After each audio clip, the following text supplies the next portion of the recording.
Βρισκόμαστε σε μια εξοχική περιοχή του Φιλωτιού, στο Χήμαρο. Μπροστά μας βλέπετε τον επιβλητικό ελληνιστικό πύργο του Χημάρου.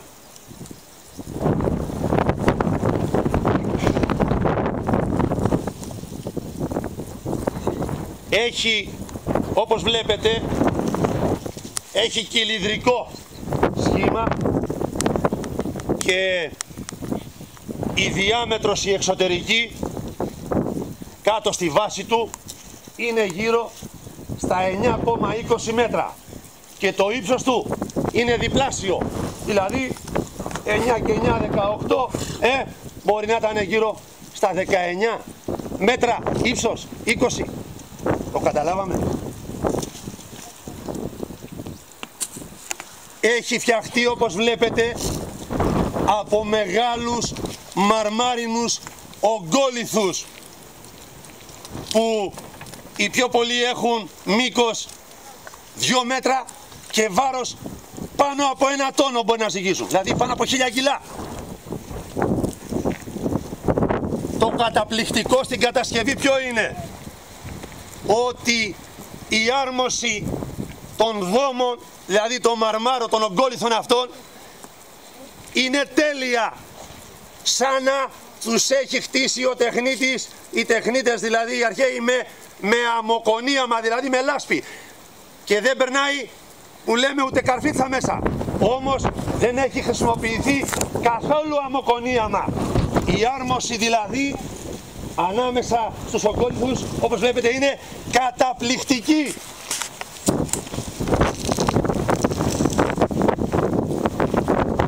Κοιτάξτε εδώ, τελειότητα στην άρμωση. Πώς εφράπτεται ο ένας ογκόλιθος με τον άλλο. Αυτό δείχνει τη μεγάλη επιδεξιότητα και τη μεγάλη τεχνική κατάρτιση των αρχαίων μαστόρων. Είναι ένα από τα πιο αξιόλογα αρχαία μνημεία της Νάξου και των Κυκλάδων.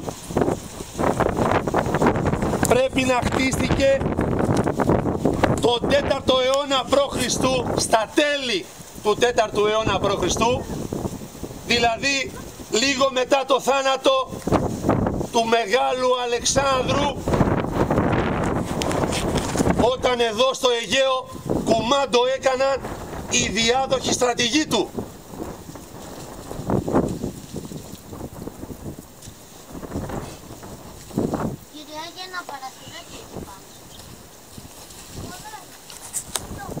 Όπως βλέπετε, το πιο πιθανόν τα μάρμαρα αυτά να κόπηκαν σε κάποιο κοντινό λατομείο, γιατί δεν ήταν εύκολο να μεταφερθούν από πολύ μακριά. Εξάλλου είδατε εδώ τα πετρώματα ότι δίνουν πολύ μάρμαρο.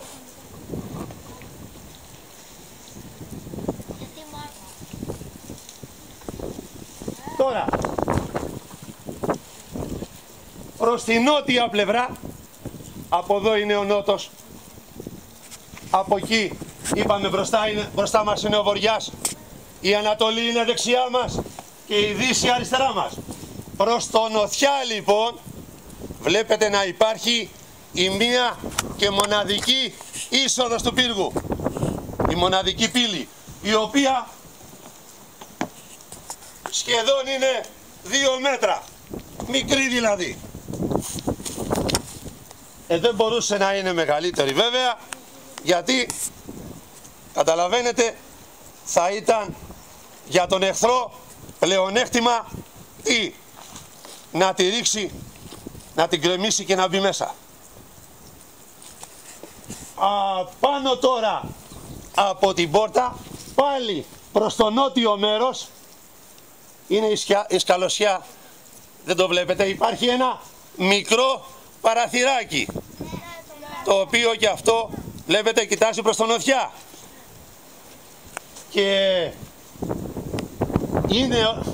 είναι προς τον νοτιά, γιατί συνήθως εδώ στα νησιά μας φυσάει τον περισσότερο καιρό βοριάς. Οι βοριάδες είναι κρύοι, γι' αυτό πόρτα και παραθύρι έχουν προσανατολισμό προς τον νοτιά.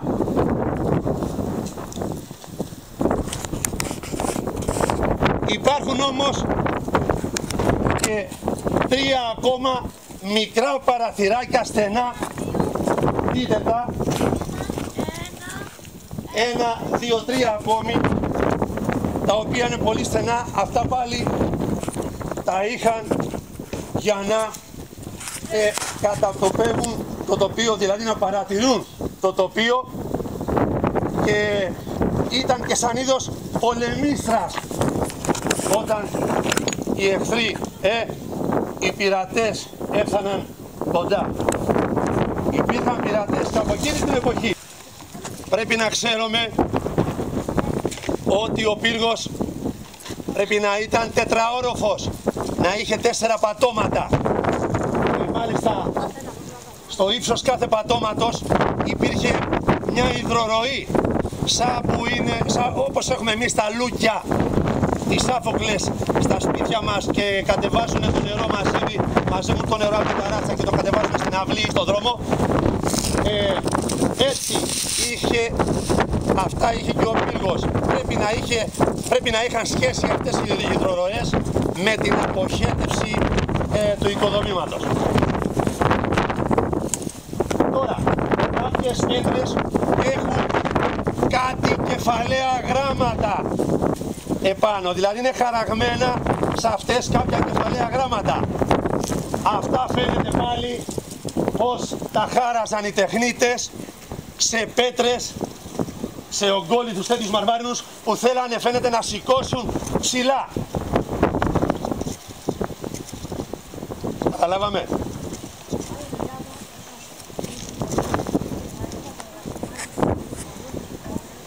Τώρα, μέσα στο εσωτερικό του ο πύργος είχε μια στριφογυριστή σκάλα από πέτρες που ήταν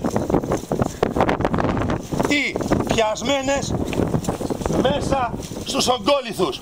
Πώς έχουμε στα μπέλια μας που έχουν λακώματα, τις πέτρες φινωμένες μέσα στους τράφους για να μπορούμε να ανέβουμε από το ένα λάκωμα στο άλλο. Κάπως έτσι λοιπόν ήταν και εδώ η σκάλα στριφογυριστή που ανέβαινε μέχρι τον 4ο όροφο.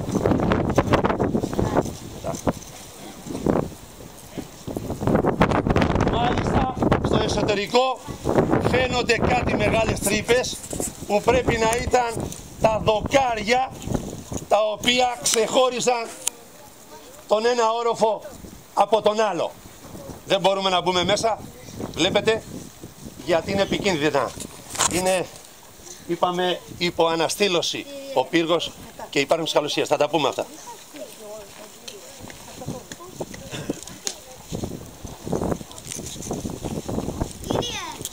Τώρα, όπως βλέπετε, πρέπει να ξέρουμε επίσης ότι η οροφή του είναι ακόμα υποδιερεύνηση για τους ειδικούς, για το αν ήταν ξύλινη ή αν ήταν μαρμάρινη, αν ήταν επίπεδη ή αν ήταν κονική.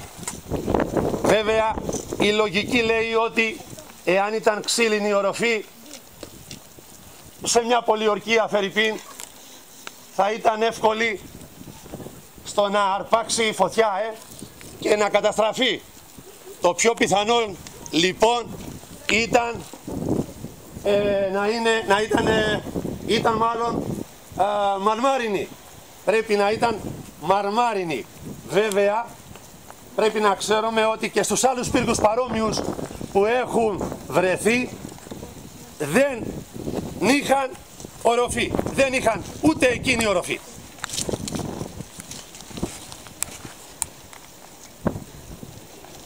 Το πιθανότερο λοιπόν να ήταν μαρμάρινη. Εντάξει.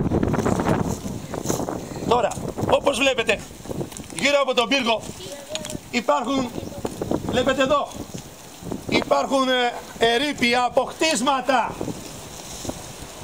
Ο πύργος αυτός λοιπόν ήταν περιτυχισμένος με μια μάτρα, δηλαδή με ένα περιτύχισμα τετραγωνικό που είχε πλευρά περίπου 35 μέτρα και ύψος 2,5 μέτρα.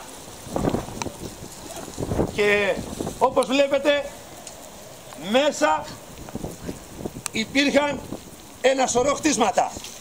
Πρέπει να ήταν αποθήκες, πρέπει να ήταν σιτοβολώνες, πρέπει να ήταν λιοτρίδια, πρέπει να ήταν πυμνιοστάσια, δηλαδή κάτι σαν ματριά,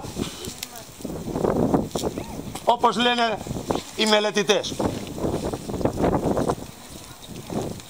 Κύριε, δεν φοβόντουσαν να ανέβουν?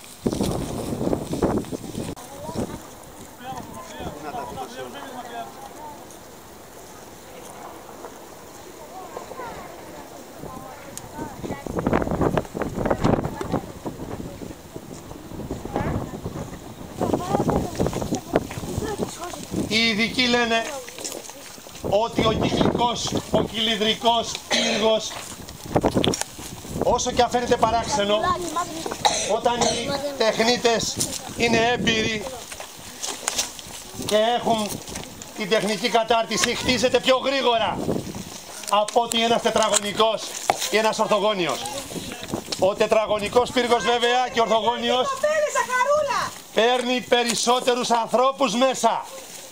Όμως ο κυκλικός πύργος παρουσιάζει ένα πλεονέκτημα απέναντι στον τετραγωνικό και στον ορθογώνιο. Ποιο είναι αυτό δηλαδή? Είναι το πλεονέκτημα ότι αντέχει περισσότερο στα αλλεπάλληλα χτυπήματα που μπορεί να επιφέρει ο εχθρός με κάποιες πολιορκητικές μηχανές. Δηλαδή αντέχουν οι σφινοειδείς λίθοι περισσότερο από ότι στον τετραγωνικό πύργο ή στον ορθογώνιο. Στον τετραγωνικό πύργο λένε οι ειδικοί, όταν του χτυπήσει στις γωνίες τα καντούνια και ξεκολλήσουνε, μετά είναι πιο εύκολο να σοριαστούν, να πέσουν τα τείχη. Το καταλάβαμε? Τώρα να πούμε δύο λόγια για τη χρήση του πύργου. Γιατί χτίστηκε. Ορισμένοι μελετητές αναφέρουν ότι παρόμοιοι πύργοι στα νησιά χρησιμοποιούνταν σαν αγρικία των πλούσιων γεωκτημόνων. Δηλαδή κάποιος γεωκτήμονας εδώ, κάποιος δηλαδή που είχε μεγάλη περιουσία, είχε πολλά χωράφια, είχε ζωντανά, μπορούσε να βάλει την οικογένειά του άνετα σε αυτό εδώ τον πύργο, να νιώσει ασφάλεια, όχι μόνο την οικογένειά του αλλά και τους υπηρέτες του, αλλά και τους γειτόνους του που σίγουρα του ήταν χρήσιμοι, και μέσα στο περιτύχισμα αυτό να έχει τις αποθήκες του γεμάτες με σιτάρι, να έχει τα εργαστήριά του, όπως βλέπετε, να έχει... Όπως αυτό που κάναμε στην ιστορία, να έχει τα λιοτρίβια του, τα ανάκτορα της Κνώσου που τα είχαν όλα μέσα. Να έχει το μαντρί του, εδώ σε περίπτωση λοιπόν κινδύνου τα έβαζε όλα εδώ μέσα και προσπαθούσε να κλειστεί μες στον πύργο για να περάσει ο κίνδυνος. Βέβαια ο πύργος αυτός δεν άντεχε σε μια, ας το πούμε, παρατεταμένη πολιορκία. Ήταν, ας πούμε, να αντιμετωπίσει τον κίνδυνο για λίγο χρονικό διάστημα, μέχρι κάποιοι να τον βοηθήσουν πάλι.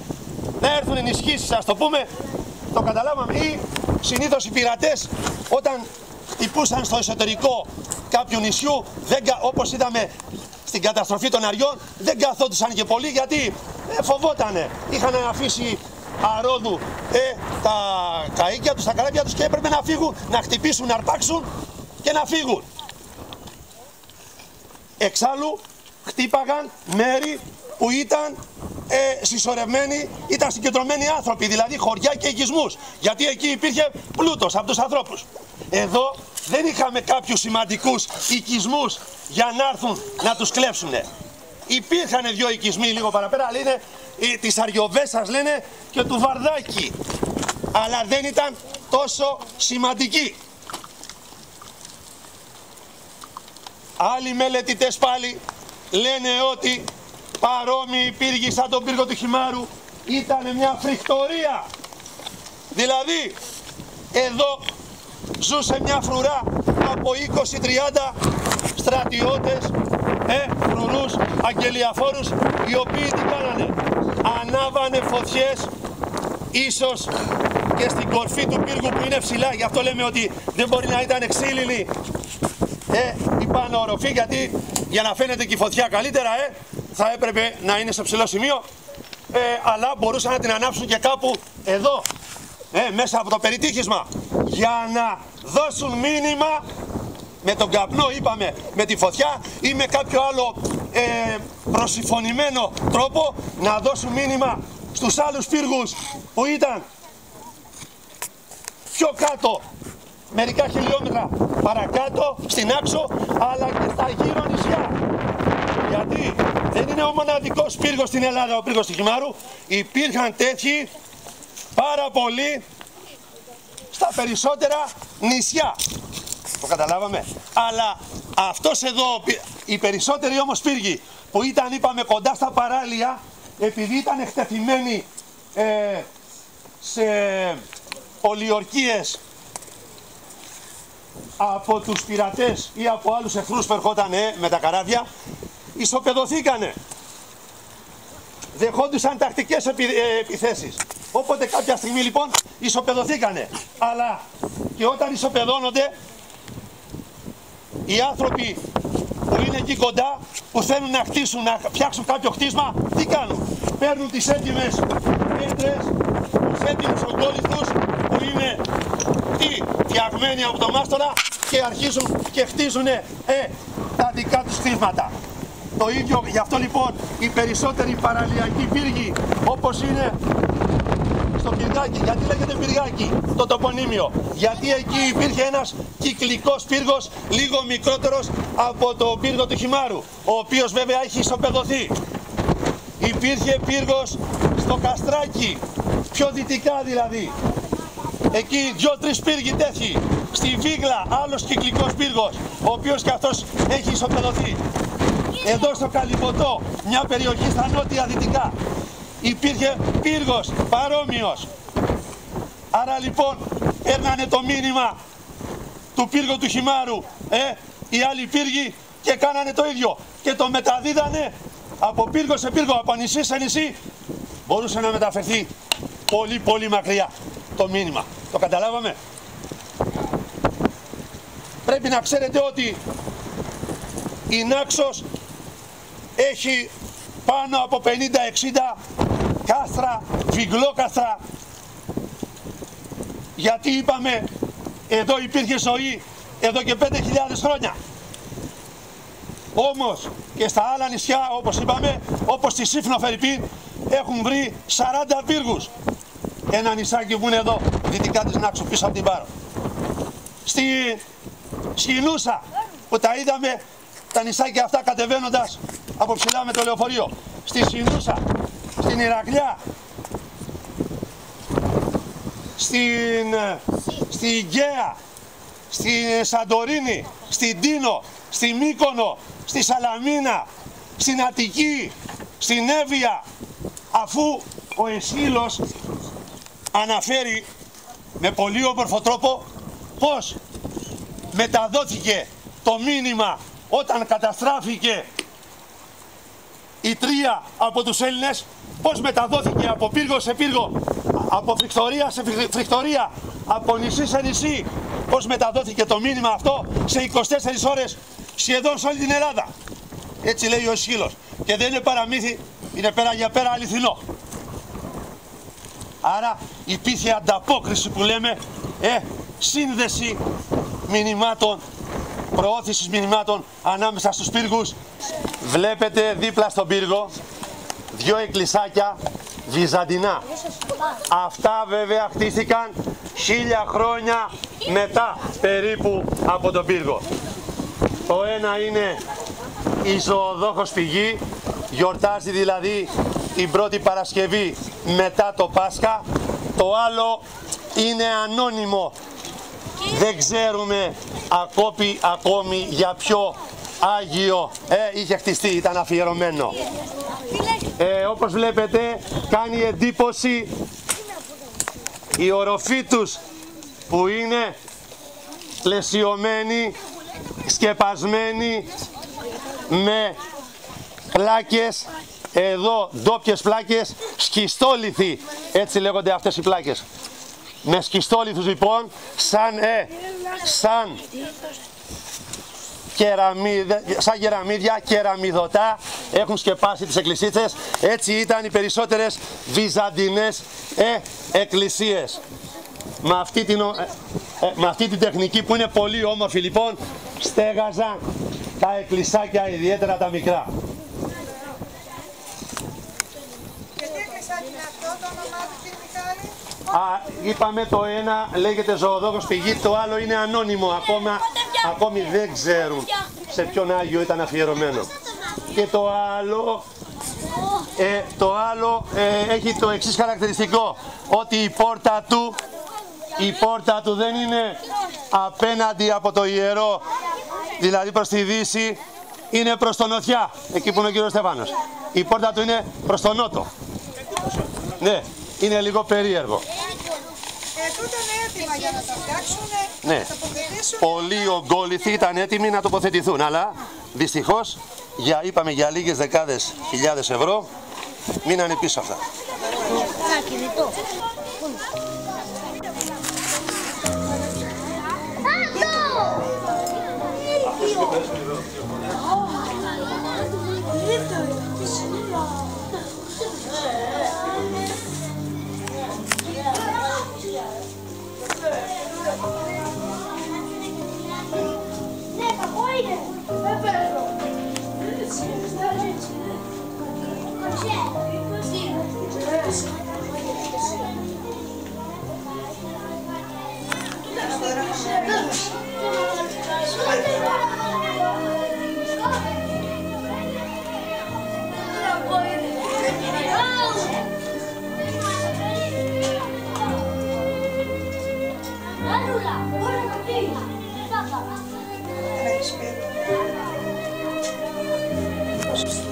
Για το εσωτερικό του πύργου παραλείψαμε να πούμε ότι από μέσα υπήρχε μια δεύτερη τοιχοδομία, ας το πούμε έτσι, δηλαδή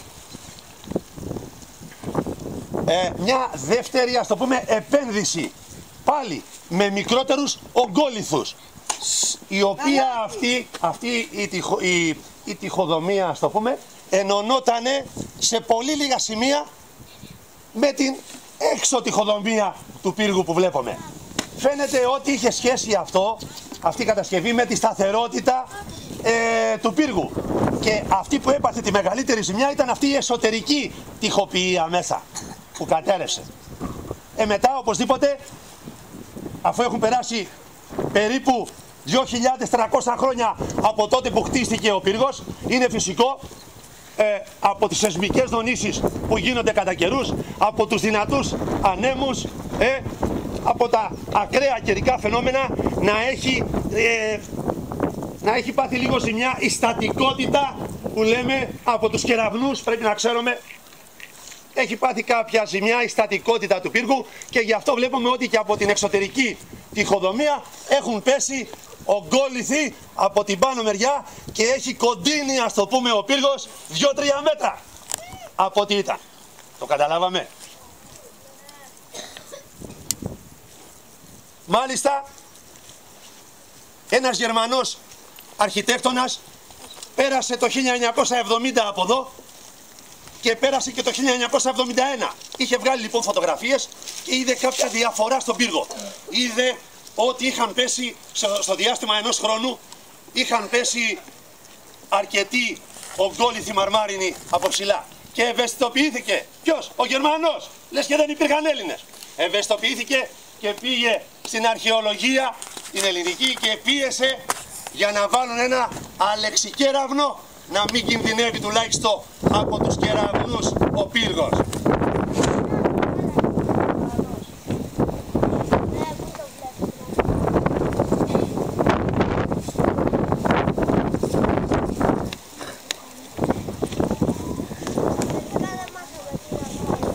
Τώρα, βλέποντας τον πύργο, πραγματικά θλίβεσαι, γιατί μοιάζει σαν φυλακισμένος γίγαντας ανάμεσα στις εγκαταλειμμένες σκαλωσιές, σημάδι κρατικής αδιαφορίας και εγκατάλειψης. Και αυτός ο πύργος πρέπει να ξέρουμε ότι έχει συνδεθεί με το ψυχισμό εδώ των φιλοτιτών και όλης της Νάξου. Γι' αυτό έχουν δημιουργηθεί από παλιά πολλοί θρύλοι και παραδόσεις με τον πύργο. Μια παράδοση, σας τη λέω σύντομα, λέει ότι ήτανε 3 αδέρφια και αγαπήσανε την ίδια Βασιλοπούλα εδώ στην Άξο. Και αυτή λοιπόν βρέθηκε σε δύσκολη θέση. Δεν ήξερε ποιον να διαλέξει από τους 3. Και τους λέει λοιπόν, όποιος κάνει το σπουδαιότερο έργο στον τόπο, αυτό θα παντρευτώ. Ο ένας λοιπόν χτίζει τον πύργο του Χιμάρου. Ο άλλος χτίζει το πιάδι του Διστόμου, που είναι εδώ νότια και λίγο δυτικά. Και ο άλλος φτιάχνει το υδραγωγείο, το παλιό της χώρας, δηλαδή που πήρε η χώρα, ο οικισμός της χώρας τότε νερό από τις Μέλανες, από τον Κούρο, το Μελάνο, μια άλλη ιστορική περιοχή. Μεγάλο έργο εκείνο. Τελικά, όταν επιθεώρησε τα έργα αυτά η Βασιλοπούλα, δυσκολεύτηκε πάλι να επιλέξει το σπουδαιότερο έργο. Ποιο επέλεξε λέτε? Φιλοτίτες, τοπικιστές, αμέσως στον πύργο του Χιμάρου. Το τρίτο. Πρέπει να έχετε δίκιο. Κύριε. Και εγώ δεν ξέρω την τελική απόφαση της Βασιλοπούλας, αλλά πρέπει να διάλεξε αυτόν που έκτισε τον πύργο του Χιμάρου. Μια άλλη παράδοση πάλι λέει ότι συνδέει τον πύργο του Χιμάρου με 2 δίδυμα αδέρφια που ζούσαν στη Θήβα, τον Ετεοκλή και τον Πολυνίκη. Είναι μια τραγωδία η ιστορία τους. Αυτά τα παιδιά ήταν παιδιά λέει του Ιδίποδα και της Ιωκάστης. Και όταν πέθανε ο βασιλιάς, ο πατέρας τους, για να μην τσακώνονται για την εξουσία, για τον θρόνο, τους είπε ότι τον ένα χρόνο θα κυβερνά ο ένας και τον άλλο θα κυβερνά ο άλλος. Αλλά η εξουσία ευλογημένη σφύρει τους ανθρώπους, τους κάνει αλαζονικούς πολλές φορές. Και φτάσανε στο σημείο να τσακωθούν τα 2 αδέρφια και να σκοτωθούν μεταξύ τους. Τραγωδία μεγάλη. Αυτά τα 2 αδέρφια, υπάρχει λοιπόν μια παράδοση που σχετίζεται ο πύργος του Χιμάρου με την τραγική ιστορία των 2 αυτών αδερφιών. Μια άλλη παράδοση πάλι σχετίζει το μύθο της Αριάδνης με τον πύργο του Χιμάρου και τη γυναικόπετρα. Υπάρχει ένα τοπονύμιο εδώ στα εξοχικά του Φιλοτιού που λέγεται γυναικόπετρα. Φαίνεται ότι ο σχηματισμός των βράχων δημιουργεί μια μορφή σαν γυναίκα. Καταλάβαμε? Και έχει δημιουργηθεί μια όμορφη παράδοση και γι' αυτό. Ακόμη μια πολύ όμορφη παράδοση που μπορεί να είναι και αλήθεια, λέει λοιπόν αυτή η παράδοση ότι όταν ανατέλει ο ήλιος από την Ανατολή, την ώρα εκείνη που λέμε που σκάει, που ανεβαίνει πάνω από τη θάλασσα, η σκιά του πύργου, δείτε τη σκιά του πύργου, η σκιά του πύργου πέφτει βέβαια προς τα δυτικά, όπως καλή ώρα τώρα, όποιο παιδί λέει, μάλλον ένα παιδί λέει 12χρονο, σπουδαγμένο, δηλαδή που να πηγαίνει σχολείο και να ξέρει ζευγάρι, εάν έρθει λέει να σκάψει στη σκιά, θα βρει ένα χαρανί γεμάτο χρυσά φλουριά.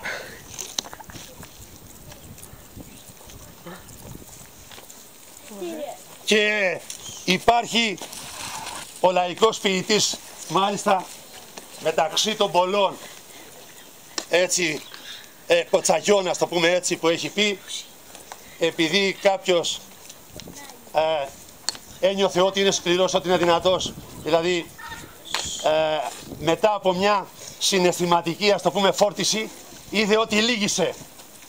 Δηλαδή μετά από κάποια χαρά μεγάλη ή μετά από κάποιο πένθος, λύγησε, έκλαψε, που δεν το περίμενε. Και έφτιαξε λοιπόν ένα κοτσάκι ωραίο που λέει «Ω καρδιά μου που σε θάρου σαν τον πύργο του χυμάρου». Νόμιζε δηλαδή πως δεν θα λυγίσει, αλλά λύγησε από συναισθηματική ίσως φόρτιση. Τελειώνοντας,